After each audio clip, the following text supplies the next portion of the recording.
एक जमाना था, बगदाद इल्म का शहर कहलवाता था।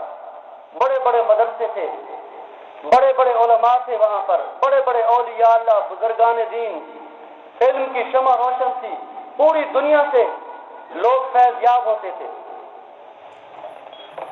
काफिरों ने सोचा कि बगदाद के मुसलमान इतना खुशहाल क्यों हैं, पूरी दुनिया में इनके चर्चे क्यों हैं, जहां भी जाते हैं ये कामयाब क्यों होते जाते हैं, वजह क्या है। चुनांचे उन्होंने एक जासूस बगदाद में इस नीयत से भेजा कि वो जासूस जाकर बगदाद के मुसलमानों की निजी जिंदगी देखे, उनके मामलात, उनका लेन देन, उनका उठना बैठना, उनके ताल्लुकात, उनकी तिजारत, उनकी जिंदगी के शब और रोज देखे, आखिर वजह क्या है इनकी कामयाबी की। चुनांचे वो जासूस सफर करता हुआ जब बगदाद पहुंचा, थका हुआ था, एक होटल में गया और खाने का आर्डर दिया।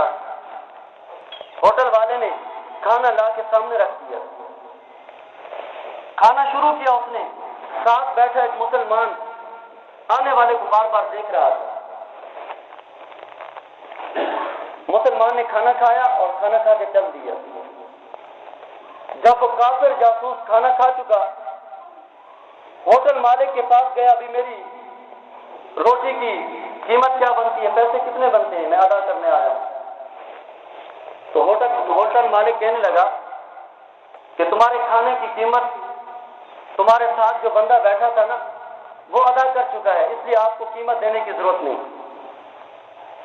वो काफिर जासूस बड़ा हैरान हुआ कि एक तो मेरे खाने की कीमत दे गया और दूसरा शुक्रिया के लफ्ज सुनने के लिए भी नहीं रुका, चल दिया। होता है ना आजकल, हम अगर किसी पे एहसान कर देना तो इंतजार में होते हैं हमारे लिए शुक्रिया के लफ्ज कौन से इस्तेमाल करता है। खुदा न खासा गरीब भूल भी जाए ना शुक्रिया का लफ्ज कहना, तो किसी न किसी बहनों बहाने कहलवा देती हैं। चलो एक मिसाल दे देता हूं। एक बंदा आते, मौलवी साहब मैंने बच्चे के हाथ पैसे भेजे थे, पता नहीं बच्चे ने आपको बताया कि नहीं, वो 5000 मस्जिद के थे, 100 आपका था, मतलब मेरा शुक्रिया अदा करो। यानी 150 देकर भी हम शुक्रिया के लफ्ज सुनने के इंतजार में होते हैं। और दूसरा, हम ये भी समझते हैं ना कि मस्जिद के बच्चे ज्यादा हैं, शायद रोते होंगे, इसलिए मस्जिद को 5000, 10,000, 50,000 भी दे दे तो कम नहीं। अल्लाह ताला सबको तौफीक दे। और क्योंकि मौलवी के बच्चे कोई रोते थोड़ी हैं। और फिर ये भी हम समझते हैं ना, मौलवी ने कौन से कहीं उठाकर हमारी जमीन में आके गोडी करनी है, इसलिए 150 से गुजारा चला ले। तो खैर, तो बंदा बड़ा मुतासिर हुआ, एक तो मेरे खाने की कीमत दे गया और दूसरा शुक्रिया के अल्फाज सुनने के लिए रुका भी नहीं, बड़ा मुतासिर हुआ। होटल से निकला बाहर, उसने बाजार का रुख किया, देखता हूं लोगों के मामलात, लेन देन, ये बेचते कैसे हैं, देते कैसे हैं, एक दूसरे के साथ रवैया कैसे रखते हैं।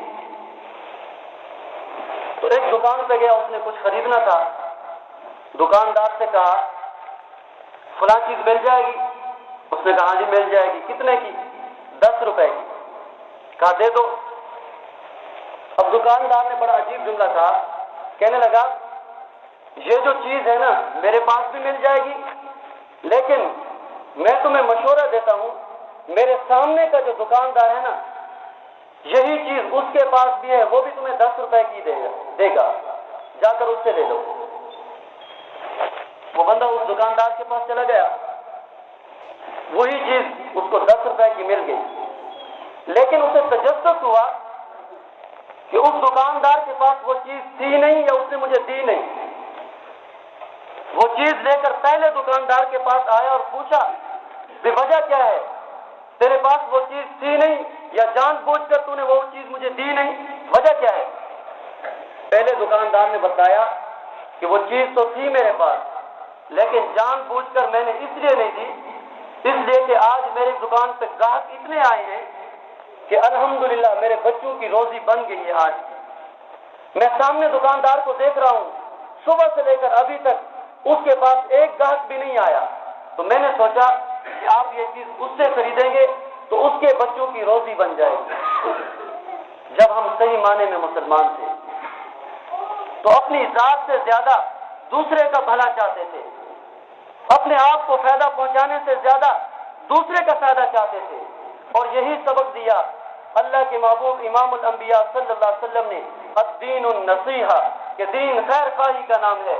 और ये जो हम ईमान का इकरार करते हैं, इसमें ये अहद, ये इकरार शामिल है कि मुसलमान दूसरे के लिए भला बने, दूसरे के लिए खैर खा बने, दूसरे को नफा पहुंचाने वाला बने, किसी का नुकसान सोचे भी ना। अल्लाह रब्बुल इज्जत से दुआ है, अल्लाह पाक हम सबको जो कहा सुना इसमें अमल की तौफीक अता फरमाए।